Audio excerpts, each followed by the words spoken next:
오늘 말씀 우리 함께 봉독하도록 하겠습니다. 오늘 말씀 베드로전서 3장 3절과 4절 말씀입니다. 제가 말씀을 봉독하도록 하겠습니다. 너희의 단장은 머리를 꾸미고 금을 차고 아름다운 옷을 입는 외모로 하지 말고 오직 마음에 숨은 사람을 온유하고 안정한 심령이 썩지 아니할 것으로 하라. 이는 하나님 앞에 값진 것이니라. 아멘. 오늘도 이렇게 새벽의 시간에 하나님과 동행하기 위해 새벽기도의 자리에 나온 우리 모든 성도 여러분 진심으로 환영하고 또 축복합니다.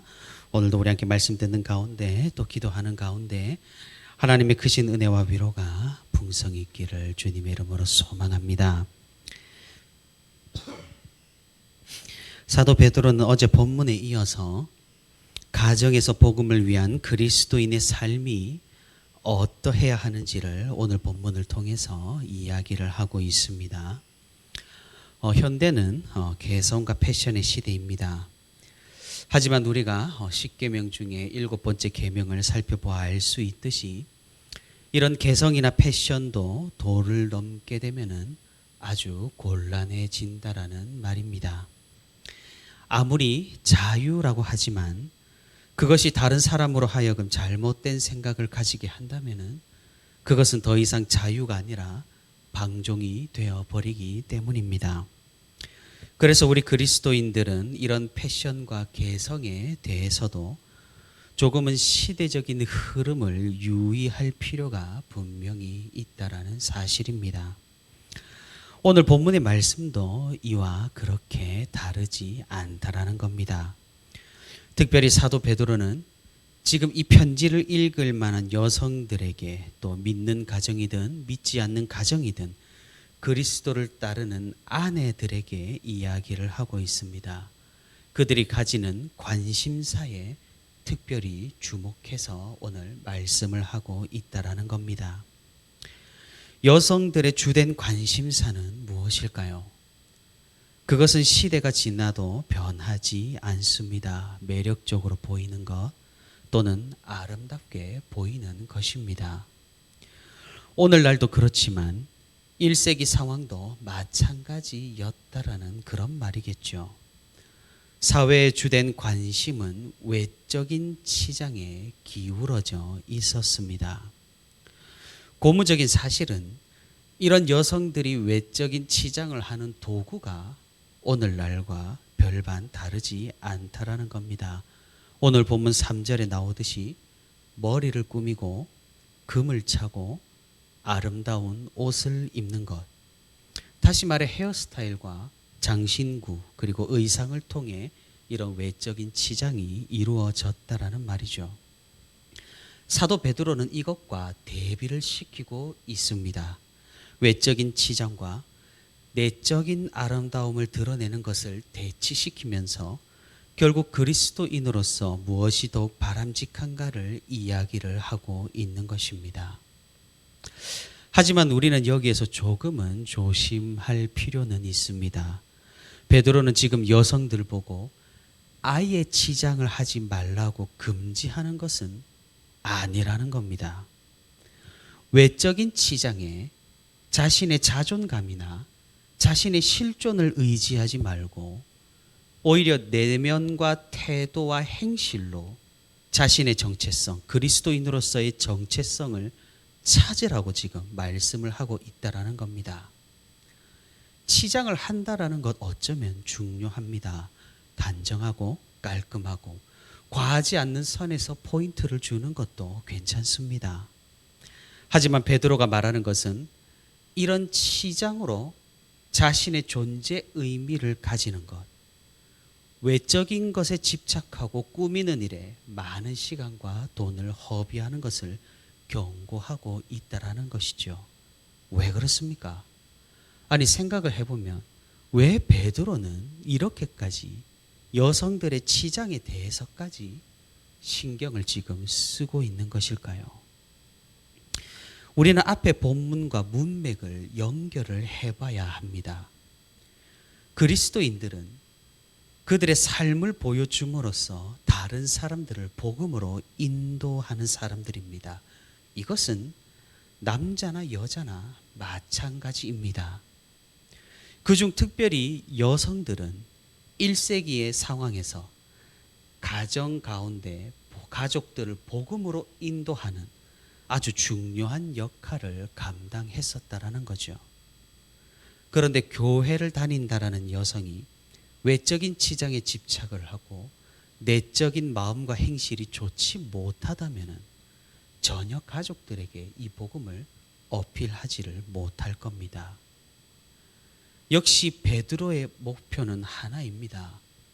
그것은 복음의 전파고 하나님 나라의 확장입니다. 예수님을 믿는다고 하면서 외모에만 신경 쓰는 아내를 보는 믿지 않는 남편들의 생각은 어떠할까요? 사실 그리 긍정적이지는 않을 겁니다. 왜냐하면 삶이 그렇지 못하니 위선과 모순처럼 느껴지기 때문입니다. 그렇기에 베드로는 여성들에게, 신앙을 가지고 예수님을 따르는 여성들에게 외적인 것에 몰입하지 말고 내적인 아름다움에 신경을 쓰라고 말씀하고 있는 겁니다. 풀은 마르고 꽃이 시드는 것처럼 우리의 머리는 백발이 되고 또 윤기를 잃고 가늘어지며 또 장신구는 변색이 되고 깨지고 사라집니다. 의상은 낡아지고 우리가 늘 새 옷을 사입는다고 하더라도 젊었을 때의 태가 나지 않게 됩니다. 우리가 지금 집착하는 것들은 다 유한하고 한도가 있으며 썩고 닳고 바스라집니다.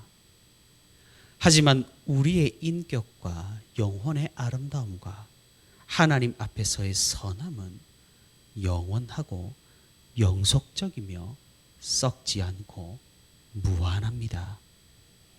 우리가 정말로 무엇을 중요하게 여겨야 하는지는 불보듯 뻔하다는 그런 말씀입니다.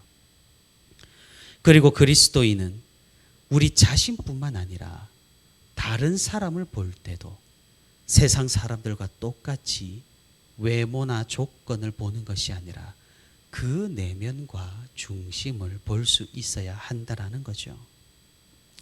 그런데 사실 생각해 보면 아무리 하나님께서 우리의 중심을 보시는 분이시고 또 우리도 하나님을 따라 중심을 보아야 한다라고 하지만 우리는 전혀 그렇게 하지를 못합니다. 왜냐하면 우리는 중심을 볼 수 있는 존재가 아니기 때문입니다.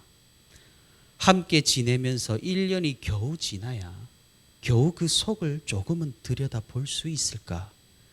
우리는 처음 만나는 사람이라면 무조건 그 외모를 보게 되어 있습니다. 여기서 외모라는 것은 뭐 잘생기거나 못생긴 건 뭐 그런 것만 아닙니다. 외적인 조건 모든 것을 가리킵니다. 그래서 이 세상은 외모를 더욱 중요하게 여기고 외적인 치장에 거의 모든 것을 투자를 합니다. 첫인상이 그 사람의 대부분을 결정한다라는 그런 이론도 있을 만큼 외적인 모습을 중요하게 생각을 한다라는 것이죠. 하지만 우리 그리스도인들은 조금 생각이 달라야 합니다. 우리는 육체와 영혼을 가진 존재라는 사실을 말입니다. 그러니 오늘 본문 4절에 나오는 것처럼 마음에 숨은 사람을 덕과 온유와 선함으로 치장하는 것이 우리들에게 더욱 유익하다라는 것을 깨달아야 한다라는 겁니다. 그런데 사실 그럼에도 이 세상은 여전히 외모를 중요하게 여깁니다. 당연합니다. 아까도 말씀드렸다시피 외모밖에 보이지 않기 때문입니다. 그래서 처음 보는 사람이 어디에 사는지, 무슨 차를 타고 왔는지, 어떤 시계를 찾는지, 어떤 브랜드의 옷을 입는지, 어디에서 밥을 먹는지 아주 중요하게 관찰을 합니다. 그리고 이 모든 것들은 평가의 대상입니다. 그 사람의 내면이나 영혼은 전혀 평가의 대상이 안 된다는 것이죠. 결혼할 상대를 고려할 때도 이런 외적인 관점은 계속됩니다. 상대 배우자의 선함과 덕스러움, 내면의 아름다움은 이미 결혼 조건에서 빠져 있습니다. 지극히 외적인 조건들, 자차가 있느냐, 집이 있느냐, 연봉이 얼마냐, 부모님의 노후 준비가 되어 있느냐, 성격이라는 것을 보긴 하지만 그것도 무엇입니까? 자기 성격에 얼마나 맞추어 줄 수 있느냐를 보는 것이 바로 지금 현대의 시대의 현실입니다. 모든 것이 자기 중심적이고 외적인 가치만을 따지고 듭니다. 이런 세상에서 우리가 내면의 가치를 이야기를 한다면 얼마나 고지식해 보일까요? 우리가 외적으로 전혀 꾸미지 않고 그저 단정하게만 다닌다고 할지라도 세상 사람들이 우리를 얼마나 무시를 할까요? 내면의 아름다움을 말씀에 따라 추구하는 것조차 어쩌면 고난의 길이 되어버린 현실 가운데에서 우리는 여기에서도 그리스도를 따르는 좁은 길을 발견하게 되는 것입니다. 사랑하는 성도 여러분, 물론 사도 베드로는 외적인 치장을 전혀 하지 말라는 그런 말씀을 하고 있는 건 아닙니다. 이것은 다른 신약 성경에서도 마찬가지입니다. 이 세상의 풍조대로 외적인 것에 절대적인 가치를 두고 보여지는 것에 자존감이나 존재론적 가치를 가지지 말라는 그런 가르침인 것이죠. 그래서 우리는 내면을 살펴야 하고 우리 안에 계신 그리스도를 바라봐야 하며 우리를 마음에서 인도하시는 성령 하나님의 역사를 기대해야 한다라는 그런 권면인 겁니다. 그렇기에 우리는 세상과는 달라야 하고 세상 사람들이 추구하는 것과는 다른 하나님의 것을 추구해야 한다라는 겁니다. 우리의 다름을 보고 사람들은 복음으로 나오는 것이지 우리가 같음을 보면 비난만 있을 뿐이라는 것을 우리가 기억할 수 있기를 바랍니다. 이렇게 세상과 다름, 세상이 추구하는 것을 버리고 하나님을 추구하는 것은 오늘 본문 4절의 마지막 애와 같이 하나님 앞에 값진 것이 됩니다. 우리가 이런 하나님 앞에 값진 것을 추구하는 그런 그 신실한 그리스도인이 될 수 있기를 바랍니다. 모든 것은 썩어지고 닳아지며 쇠하고 사라집니다. 하지만 하나님의 말씀은 영원하고 하나님께서 값지다고 하신 것들은 영속합니다.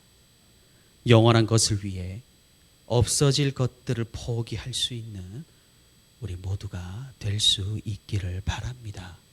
그리하여서 그리스도인으로서 우리가 세상과 다르게 살아내어서 이것으로도 복음을 전하며 영원한 것을 추구함으로써 하나님과 더욱 가까워지고 천국의 보물을 쌓아 하나님께 영광을 돌리는 저와 우리 부천시민교회 모든 성도가 되기를 주님의 이름으로 소망합니다.